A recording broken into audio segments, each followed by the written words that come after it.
برائے مہربانی چینل کو سبسکرائب کر لیجئے۔ میں شکر پروردگار عالم کا کیوں کرنا عطا کروں۔ ہمارا پورا جسم پروردگار عالم نے خلق کیا۔ اب اگر ہم اس میں دیکھیں، ہمارے پاس آنکھیں ہیں، کان ہیں، ناک ہے، منہ ہے، ہاتھ ہے، پاؤں ہے۔ ہر چیز پروردگار عالم نے اس کے مقررہ مقام پر خلق کی ہے اور بہترین خلق کی ہے۔ وہ پروردگار جو قرآن کریم میں ارشاد فرما رہا ہے لَقَدْ خَلَقْنَا الْإِنسَانَ فِي أَحْسَنِ تَقْوِيمٍ، کہ پروردگار اپنی اس حسین و جمیل کائنات میں پروردگار نے سورج بنایا، چاند بنائے، ستارے بنائے، سمندری مخلوقات کو دیکھیں کہ امام ارشاد فرماتے ہیں فقط 25,000 سے زیادہ سمندری مخلوقات ہیں، اور ہر مخلوق اپنی جگہ بہترین ہے، خوبصورت ہے، حسین ہے۔ ہم یہ دیکھیں کہ پروردگار اس کائنات میں جو اتنی حسین کائنات ہے، سورج ہے وہ چمک رہا ہے، چاند ہے وہ چمک رہا ہے، ستارے ہیں وہ چمک رہے ہیں، پھول ہیں وہ اپنی خوشبو دے رہے ہیں، سمندری مخلوقات ہیں وہ چمک رہی ہیں، اپنی چمک و دمک کے ساتھ، رنگینیوں کے ساتھ انہوں نے سمندر کو خوبصورت بنا دیا۔ لیکن کیا بات ہے کہ پروردگار عالم کہہ رہا ہے لَقَدْ خَلَقْنَا الْإِنسَانَ فِي أَحْسَنِ تَقْوِيمٍ، کہ میری بہترین خلقت انسان ہے۔ اور پروردگار عالم نے اشرف المخلوقات بنا کر بھیجا، کسے؟ پوری کائنات میں انسان کو بنا کے بھیجا۔ پروردگار عالم انسان سے کتنی محبت کرتا ہے، بہترین خلقت انسان ہے۔ اب انسان کیا کرے؟ جب پروردگار نے اس کو اتنی تمام نعمتیں عطا کی ہیں تو یہ انسان ہر حال میں شکر کرے۔ اب سوال یہ پیدا ہوتا ہے کہ شکر کریں، کتنا شکر ادا کریں؟ تو دیکھیے، آنکھوں کا شکر کیا ہے کہ انسان اپنے آپ کو نامحرم سے بچائے، نامحرم کے دیدار سے بچائے۔ ٹھیک، کانوں کا غلط استعمال کیا ہے کہ ظاہر ہے اگر ہم کچھ سن رہے ہیں، کوئی موسیقی سن رہے ہیں تو ہمیں اپنے کانوں کو بچانا ہے۔ یہ کیا ہے؟ یہ کان کا شکر ہے۔ اگر ہمیں منہ پروردگار عالم نے دی، آواز دیا ہے، زبان دی ہے، تو اس کا شکر کیا ہے کہ میں اس زبان کو پروردگار عالم کی تعریف و توصیف، حمد و ثنا اور اہل بیت علیہم السلام کی حمد و ثنا میں، ان کی فضیلتوں میں، ان کے واقعات بیان کرنے میں، امر بالمعروف و نہی عن المنکر میں اپنی زبان کو میں صرف کروں۔ یہ ہے زبان کا شکر۔ دل کا شکر کیا ہے؟ قلب کا شکر کیا ہے؟ قلب کا شکر یہ ہے کہ میرے دل میں صرف پروردگار عالم کی محبت ہو۔ اور پروردگار کیا چاہتا ہے؟ پروردگار چاہتا ہے کہ میری محبت ہو یا میرے محبوب کی محبت ہو۔ بار الہا، اس وقت تیرا محبوب کون ہے؟ آواز پروردگار آئے گی کہ وقت کا محمد، وقت کا حسین اس وقت میرا محبوب ہے۔ ہمارے دلوں میں فقط یا تو حسین بسنا چاہیے یا خدا بسنا چاہیے۔ ہمارا وقت کا حسین یعنی ہمارا وقت کا امام زندہ ہے، قائم ہے، موجود ہے۔ ہمارے دلوں میں فقط ان کی محبت ہونی چاہیے۔ ہاتھوں کا شکر، ہاتھوں کا شکر کیا ہے کہ میرے ہاتھ سے فقط اور فقط وہ کام انجام دیے جائیں جو پروردگار عالم کو پسند ہے۔ پیروں کا، پاؤں کا شکر کیا ہے؟ پاؤں کا شکر یہ ہے کہ انسان باجماعت نماز کے لیے دوڑے، کسی نیکی کے کام کو کرنے کے لیے دوڑے، کسی بیمار کی عیادت کو کرنے کے لیے دوڑے، کہیں پہ موت ہو جائے تو ہم وہاں پر تعزیت کے لیے دوڑیں۔ یعنی ہر نیک کام کرنے کے لیے جب ہمارے قدم چلیں گے، معلوم یہ ہوا کہ یہ قدموں کا شکر ہے۔ بس عزیزو، ہمارا مکمل وجود جو ہے وہ پروردگار عالم کی بارگاہ میں شکر ہونا چاہیے، کیونکہ پروردگار عالم ارشاد فرما رہا ہے کہ تم میرا جتنا شکر ادا کرو گے میں تمہاری نعمتوں میں اضافہ کر دوں گا۔ اور یہ نعمت کیا کم ہے کہ پروردگار عالم نے میرے دل میں محمد و آل محمد کی محبت بھی ڈالی، اور نہ صرف یہ کہ ڈالی بلکہ میرے پورے وجود کو ان کی محبت سے منور کیا، اور میرے وجود کو پروردگار عالم نے ان کے نام کے ساتھ جوڑ دیا۔ آج ہمارا جو نام ہے، آج ہمارا جو مقام ہے، وہ کس کی وجہ سے ہے؟ وہ حسین ابن علی کی وجہ سے ہے۔ یا علی محمد و آل محمد وعجل فرجہم۔ بس عزیزو، کوشش کریں کہ جب ہمارے ساتھ یہ لباس جو ہم نے سیاہ رنگ کا نکال لیا، ظاہر پہلی محرم آ گئی، ہم نے سیاہ رنگ کے لباس پہن لیے، تو جب ہم نے لباس تبدیل کر لیا نا، تو میرے وجود کے تبدیل ہونے کا نام دراصل کیا ہے؟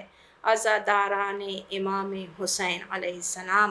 اور مولا میری اس عزا کو اپنی بارگاہ میں قبول کریں. صلوات پڑھیں گے محمد و آل محمد. اللہم صلی علی محمد و آل محمد وعجل فرجهم. اعوذ باللہ من الشیطان الرجیم. بسم اللہ الرحمن الرحیم. الحمد للہ رب العالمین. الحمد للہ کما ہوا اہلہ. الصلاۃ والسلام علی اشرف الانبیاء والمرسلین وخاتم النبیین مولانا ابی القاسم محمد. اللہم صلی علی محمد وآل محمد وعجل فرجهم. بسم اللہ الرحمن الرحیم. وَأُفَوِّضُ أَمْرِي إِلَى اللَّهِ إِنَّ اللَّهَ بَصِيرٌ بِالْعِبَادِ. صلوات. اللہم صلی علی محمد وآل محمد وعجل فرجهم. بسم اللہ الرحمن الرحیم. ربی اشرح لی صدری ویسر لی امری واحلل عقدۃ من لسانی یفقہوا قولی. صلوات. اللہم صلی علی محمد وآل محمد وعجل فرجهم. تمام تر حمد و ستائش، تمام تر تعریفیں اس ذات وحدہ لا شریک کے لیے زیبا ہے جو ہمارا خلق کرنے والا ہے، پیدا کرنے والا ہے. وہ پروردگار جو عظیم جبروت کا مالک ہے. اور اس کا یہ جملہ جو ہم خدا کی بارگاہ میں پڑھتے ہیں، کہتے ہیں، اس جملے کو بیان کر رہے ہیں ہمارے آقا و مولا حسین.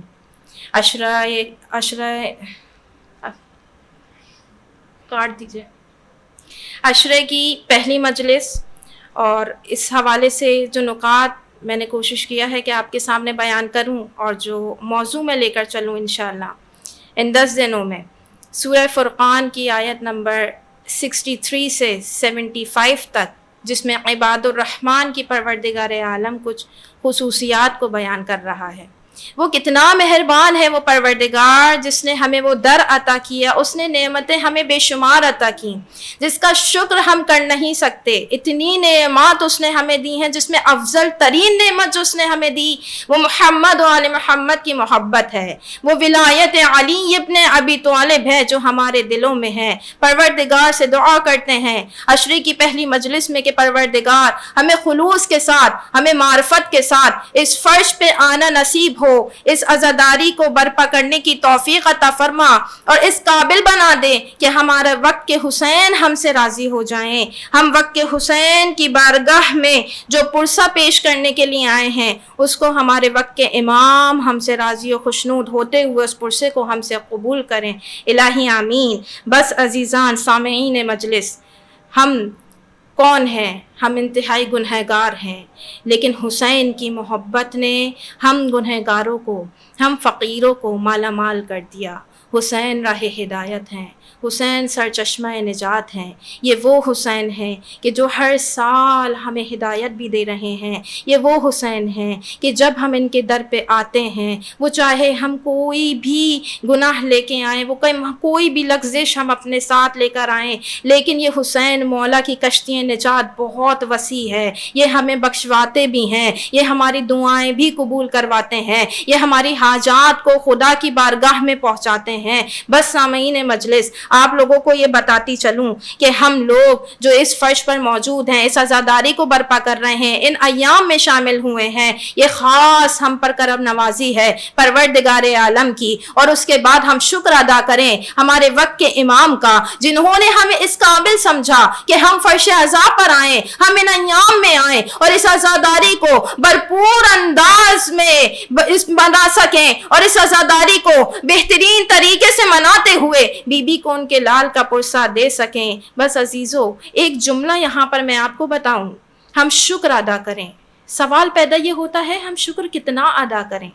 ہمیں شکر ادا کرنا ہے پروردگار کا، لیکن ہم شکر کتنا ادا کریں؟ تو آئے یہ سوال ہم نے جب رکھا بارگاہ امام صادق علیہ السلام میں، تو امام جعفر صادق علیہ السلام ہمیں یہ فرماتے ہوئے نظر آئے کہ دیکھو خدا کا اتنا زیادہ شکر ادا کرو۔ مولا کتنا شکر ادا کریں؟ کہا کہ چاہتے ہو کہ اگر 24 گھنٹے تمہارے خدا کے شکر میں مصروف رہیں، تو کہا کہ جب تمہاری صبحوں میں آنکھ کھلے تو تم 4 مرتبہ ایک جملہ کہہ دو، اور یہ آپ کی اور میرے لیے بہت آسان جملہ ہے۔ کیا جملہ ہے؟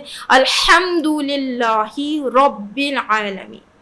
کہا کہ صبح کے وقت جب تمہاری آنکھ کھلے تم 4 مرتبہ یہ جملہ کہہ دو، اور پھر امام فرماتے ہیں کہ جب شام میں مغرب کا وقت آئے تب پھر سے تم 4 مرتبہ یہ جملہ دہرا دو۔ کیا جملہ ہے جو میں آپ متواتر نمازوں میں بھی پڑھتے ہیں، فاتحہ میں بھی پڑھتے ہیں؟ کیا جملہ ہے؟ الحمدللہ رب العالمین۔ کہا کہ تمہارے 24 گھنٹے خدا کے شکر میں مصروف رہنے میں نامہ اعمال میں لکھے جائیں گے۔ بس اس پروردگار عالم کا شکر ادا کرتے ہیں کہ اس نے ہمیں در عطا کیا، کہ جو ہمیں ہر چیز سمجھا رہے ہیں۔ یہ دین ہمیں کون سکھا رہا ہے؟ یہ در محمد و آل محمد ہمیں بارہا بتایا جا رہا ہے کہ دیکھو تمہیں زندگی کس طرح گزارنی ہے، دیکھو تمہارا دین کیا ہونا چاہیے، دیکھو تمہارا مقصد کیا ہونا چاہیے۔ یہ کربلا کیا ہے؟ یہ کربلا دراصل ایک مقصد ہے۔ یہ عزاداری کیا ہے؟ یہ عزاداری خود ایک مقصد ہے۔ اور رسالت امام صلی اللہ علیہ وآلہ وسلم نے ارشاد فرمایا کہ دیکھو حسین کی محبت مومن کے دلوں میں ایسی حرارت ہے جو کبھی بھی کم نہیں ہو سکتی، بلکہ ہر سال ہم کیا دیکھتے ہیں کہ یہ حرارت اور شدت اختیار کر جاتی ہے، اور خدا اس شدت کو قائم رکھے، کیونکہ اس حرارت کی وجہ سے، اس محبت کی وجہ سے ہمیں معلوم ہے کہ پروردگار ہمیں ایک نئے سرے سے نئی زندگی عطا کرتا ہے۔ کیوں کہی میں نے یہ بات میں نے اس لیے کہی کیونکہ جب ہم فرش عزا پر آتے ہیں، اور آج عشرے کی پہلی مجلس ہے اور ہم موجود ہیں، آج کہیں دنیا میں کئی مقامات پہ فرش عزا بچھایا گیا ہوگا ظاہراً، اور ہر جگہ ہمارا وقت کا امام بھی موجود ہے اور بی بی سیدہ بھی موجود ہے۔ لیکن عزیزان گرامی، میں اپنے آپ سے پوچھوں کہ آیا میں جو اس فرش عزا پہ آ رہی ہوں، ان مجالس میں شرکت کرنے آ رہی ہوں، میں کیا مقصد لے کر آ رہی ہوں؟ عزاداری کیا ہے؟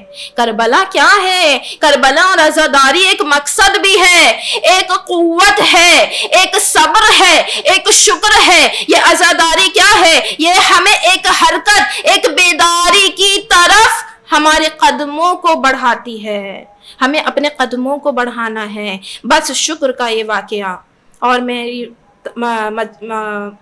یہ شکر کا واقعہ، اور میں اپنی منزل مصائب کی جانب آ جاؤں گی۔ جب حضرت داؤد علیہ السلام نے پروردگار عالم سے پوچھا یا اللہ جنت میں میرا پڑوسی کون ہوگا، اور حضرت داؤد کے ساتھ ان کے بیٹے بھی ہیں حضرت سلیمان، بات ہوئی ہے شکر پہ، بات ہوئی ہے صبر پہ، تو ہم یہ سنتے چلے جائیں کہ ہم جو شکر کر رہے ہیں یہ شکر کہاں سے شروع ہونا چاہیے۔ ہمارے پاس نعمتیں بے شمار ہیں لیکن ہمیں شکر کرنے کا سلیقہ نہیں آتا۔ یہ حسین نے کربلا میں کر کے دکھایا، شکر بھی اور صبر بھی۔ لاشوں پہ لاشیں آتے گئے ہیں لیکن حسین ہر لاشے پہ شکرن للہ کی تسبیح پڑھتے ہوئے نظر آ رہے ہیں۔ یہ شکر کیا ہے؟ جب حضرت داؤد علیہ السلام نے سوال کیا پروردگار سے، آواز پروردگار آئی، داؤد صبح میں تم شہر کے دروازے پہ چلے جانا، اور جو شخص تمہارے سامنے آئے وہی تمہارا پڑوسی ہوگا جنت میں۔ حضرت داؤد اپنے بیٹے حضرت سلیمان کو لے کے شہر کے دروازے پر جا کر کھڑے ہوئے. اب جو شخص کو آتے ہوئے دیکھا تو ایک بزرگ شخص تھے جو اپنی کمر پہ لکڑیاں اٹھائے ہوئے تھے، لکڑیوں کا گٹھر اٹھائے ہوئے تھے. جو گٹھری انہوں نے اٹھائی ہوئی تھی، کہتے ہیں کہ یہ تھوڑا سا ان کے چہرے پہ ایک کراہیت تھی، ایک بے چینی تھی. اب کہتے ہیں کہ جب یہ چل رہے تھے اور یہ باہر نکلے ہیں تو حضرت داؤد علیہ السلام ان کے پیچھے پیچھے ہو لیے. اب جب وہ تھوڑا سا آگے گئے تو دیکھا ایک شخص آیا، اس نے آ کے ان سے کوئی معاملہ طے کیا اور لکڑیاں خرید کے وہ شخص وہاں سے چلا گیا. ابھی یہ بوڑھے شخص پلٹے تھے کہ حضرت داؤد علیہ السلام آگے بڑھے اور کہا کہ آپ کو مہمان نہیں چاہیے. جیسے ہی حضرت داؤد علیہ السلام نے یہ جملہ کہا، ان بوڑھے شخص نے کہا کہ کیوں نہیں، مہمان تو خدا کی رحمت ہوتے ہیں، آئیے چلیے میرے ساتھ، لیکن اس سے پہلے مجھے مہلت دیجئے کہ مجھے جو پیسے ملے ہیں میں اس سے گیہوں یا گندم خرید لوں. کہتے ہیں ہم ان کے ساتھ بازار گئے، انہوں نے گیہوں خریدا اور گیہوں خریدنے کے بعد وہ ہمیں گھر لے کے گئے، گیہوں کو پیسا، 3 روٹیاں بنائیں، ایک میری، ایک میرے بیٹے کی اور ایک اپنی. اور جب روٹی لے کر بیٹھے تو پھر انہوں نے پڑھا بسم اللہ الرحمن الرحیم شکراً للہ. یہ پڑھ کے جب انہوں نے نوالا منہ میں رکھا، پورا وقت انہوں نے کوئی بات نہیں کی. جب کھانا ختم ہوا انہوں نے اپنے ہاتھوں کو اٹھایا. دیکھیے یہ طریقہ، یہ سلیقہ، یہ دعائیں، یہ ہمیں کون بتاتا ہے؟ یہ ہمیں در محمد و آل محمد بتا رہا ہے کہ دیکھو شکر کرو، کیسے کرنا ہے تمہیں پتہ ہونا چاہیے، کہ تمہیں شکر کرنے کا انداز تمہیں آنا چاہیے، تمہیں طریقہ و سلیقہ پتہ ہونا چاہیے. ہمارے پاس اتنی نعمتیں ہیں، ہم سوال کرتے ہیں یا اللہ ہمارے پاس کیا ہے، ہمیں کیا دیا، ہماری شکایتیں لمبی ہو جاتی ہیں. لیکن سامعین مجلس آپ یہ دیکھیے کہ جو شخص گیہوں لایا، گیہوں پیسا، ایک روٹی اس نے کھائی، گٹھر اٹھایا، اس نے وہ لکڑیاں بیچیں، وہ کیا کہہ رہا ہے؟ بار الہا، جس درخت کی میں نے لکڑیاں کاٹیں تیرا شکر ہے کہ تو نے اس کی لکڑی کو سکھایا. بار الہا، ان لکڑیوں کو سکھانے کے بعد تو نے مجھے اس قابل کیا کہ میں نے ان لکڑیوں کو کاٹا. بار الہا، تیرا شکر ہے کہ تو نے اس شخص کو میرے پاس بھیجا جس نے مجھ سے وہ لکڑیاں خریدیں. بار الہا، تیرا شکر ہے کہ اس گیہوں اور اس گندم کو جو میں نے خریدا، اس گیہوں اور اس گندم کو جو میں نے خریدا، بار الہا تیرا شکر ہے کہ میں نے وہ گیہوں اور گندم پیس کے جو کھایا، یہ منہ تک جو نوالا پہنچایا، یا اللہ یہ تیرا شکر ہے. یہ بھی تیرا احسان ہے کہ تو نے اس کو منہ تک پہنچانے، میرے ہاضمے تک پہنچانے کا انتظام کیا. یعنی ایک ایک نعمت پر خدا کا شکر ہے. یہ ہے دراصل شکر خدا. اب ہمیں یہ دیکھنا ہے کہ ہم پروردگار عالم کا جو شکر ادا کر رہے ہیں، یہ شکر کرنا ہمیں سکھایا ہے ذات حسین ابن علی نے. اور ہم شکر کیوں نہ کریں؟ ہمیں مولا حسین نے جو چیزیں سمجھائیں، جو درس دیا، اور کربلا کا جو مقصد ہمیں سمجھ میں آیا، خدا کا شکر ادا کرتے ہیں کہ ہمارے وقت کے قائم امام موجود ہیں، وہ وارث کہ جو ہمارا انتظار کر رہے ہیں. کیوں کر رہے ہیں؟ وہ واقعہ کربلا جو اس وقت کربلا برپا ہوئی تھی، آج وقت کا امام ہم سے کیا چاہتا ہے؟ یہ ایام عزا، یہ عزاداری بس ہمیں یہی سکھانے اور بتانے آتی ہے کہ آج کا حسین بھی زندہ ہے، آج کا حسین بھی ہمیں پکار رہا ہے. آیا میں تیار ہوں، ہم تیار ہیں، وہ 313 تیار ہیں، یا وہ 313 تیار نہیں ہیں تو کیوں کر تیار نہیں ہیں؟ سوال یہ ہے.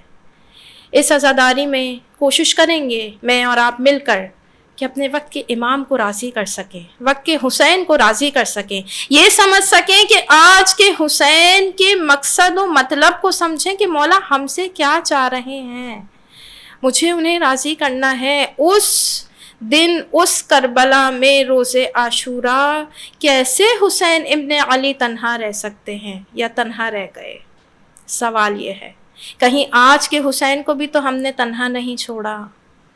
امام صادق علیہ السلام بیان کرتے ہیں کہ جب بھی تمہیں شدت سے غم لاحق ہو جائے، یا تمہارا دل ڈوبنے لگے، یا تم بہت زیادہ پریشان ہو جاؤ، تو یاد رکھنا کسی کے مصائب پر نہیں، میرے جد حسین کے مصائب پر گریہ کر لینا، تمہارے دکھ، تمہارے غم، تمہاری پریشانیوں کا بوجھ ہلکا ہو جائے گا۔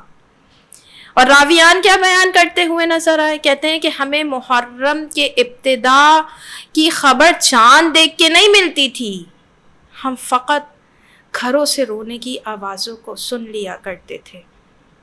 آج پہلی مجلس، کل محرم کا چاند نمودار ہو گیا، گھروں میں عزا خانے سج گئے، معلوم ہوا کہ اپنی قبر کو چھوڑ کے سیدہ آ گئیں۔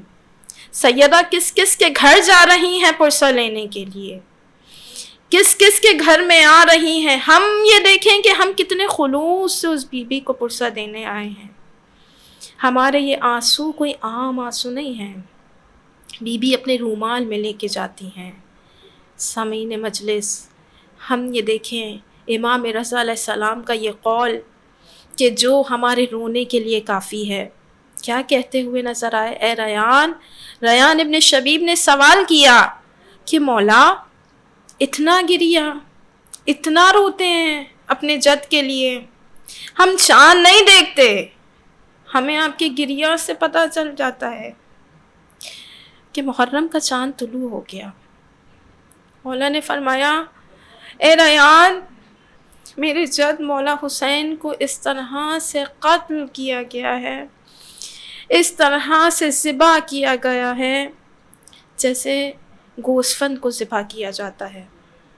3 سوال کیے ریان نے، 3 سوال کیے۔ مولا، جب کسی بھیڑ بکرے کسی کو ذبح کیا جاتا ہے، جانور کو، اس کو پانی پلایا جاتا ہے، خنجر کو، چاقو کو تیز کیا جاتا ہے اور دیگر جانوروں کو اس کے آگے سے ہٹا دیا جاتا ہے۔ مولا مجھے یہ بتائیے، جب ہمارے آقا و مولا حسین کا گلا کاٹا جا رہا تھا، آیا خنجر تیز کر لیا تھا؟ انہیں پانی پلا دیا تھا؟ ان کے گھر والوں کو ان کے پاس سے ہٹا دیا تھا؟ میرے لیے بہت کہنا آسان ہے اور آپ کے لیے سننا بہت آسان ہے کہ مولا نے کس طریقے سے ریان ابن شبیب کے یہ جملے سنے ہوں گے۔ لیکن عزیزوں، میں آپ کو کیا بتاؤں کہ مولا نے اس وقت میں اتنا گریہ کیا ہے، مولا اتنا روئے تھے۔ روایت کے جملے ہیں کہ مولا غش کھا کے گر گئے تھے، اور جب مولا رضا کو ہوش آیا ہے تو مولا نے روتے ہوئے ارشاد فرمایا، نہ خنجر تیز کیا، نہ پانی پلایا، 70 قدم کے فاصلے پر میری جدہ بی بی زینب امام حسین کی بہن کھڑی ہوئی دیکھ رہی تھی، نہ ان سے چھپایا گیا۔ مولا، پھر آپ کیسے کہہ رہے ہیں کہ حسین مولا کو ایسے ذبح کیا گیا جیسے گوسفند کو ذبح کیا جاتا ہے؟ مولا نے ارشاد فرمایا، مولا نے کہا کہ جب بقرعید پہ 10 بقرعید 10 ذی الحج کو جب بھیڑ بکرے ذبح کیے جا رہے ہوتے ہیں تو تم نے دیکھا ہے کہ ہر کوئی کہتا ہے جانور کو گراؤ، جانور کو کاٹو، گردن ذبح کرو۔ کہا تم نے دیکھا ہے کہ کوئی یہ کہہ رہا ہو کہ نہیں اسے ذبح نہیں کرو، نہیں اسے نہیں مارو؟ کہا میرے جد حسین مولا کو اس طریقے سے ذبح کیا گیا ہے کہ ہر کوئی ان کو گراتا تھا، ہر کوئی ان کو مارنے کے لیے آگے بڑھتا تھا، ہر کوئی ان کہتا تھا کہ جلدی کرو حسین کو مارو، ہر کوئی یہ صدا بلند کرتا تھا جلدی کرو حسین کا گلا کاٹ دو۔ کوئی یہ نہیں کہتا ہوا نظر آیا کہ یہ ہمارے جد ہیں، یہ نواسہ نبی ہیں، یہ نواسہ رسول ہے۔ پروردگار میرے اور آپ کے ان آنسوؤں کو اپنی بارگاہ میں قبول کرے، بی بی ہمارے اس پرسے کو اپنی بارگاہ میں قبول کریں۔ الا لعنت اللہ علی قوم الظالمین۔ اللہم صلی علی محمد و آل محمد وعجل فرجہم۔ برائے مہربانی چینل کو سبسکرائب کر لیجئے۔ TV Next International